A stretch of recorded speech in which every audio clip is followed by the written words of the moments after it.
November right now, and as you can see, we've got a pretty good harvest going. This will be the last harvest of carrots for the season from the beds that are not in the greenhouse. So the reason for that is the ground is getting cold, and while carrots are fine in the weather, I don't really want to go out and pick them up when the ground is pretty frozen. So nice thing about these carrots is, well, they're tasty, they're delicious. They are a stockier carrot, so they're good for cooking.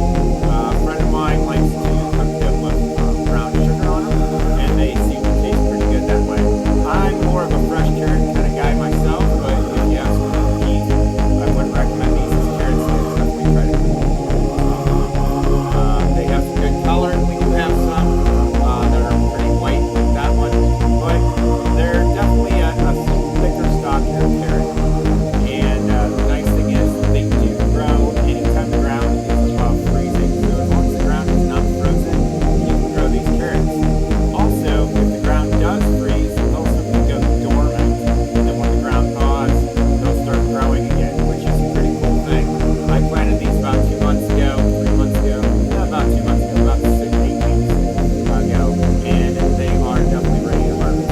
As you can see, pulling them is very easy when the ground is soft, which it was today, and since they're not real long, they don't tend to break off at the stem, which is really nice. They're easy to clean on this rack, we're just getting garden empty. Now we're going to let them drip dry, and then they'll be ready for packaging. So, as always, hit that subscribe button if you like this channel, hit the thumbs up, share. If you want to comment, what do you like? How do you like to cook your carrots? Let me know. As always, God bless. Get out and grow something.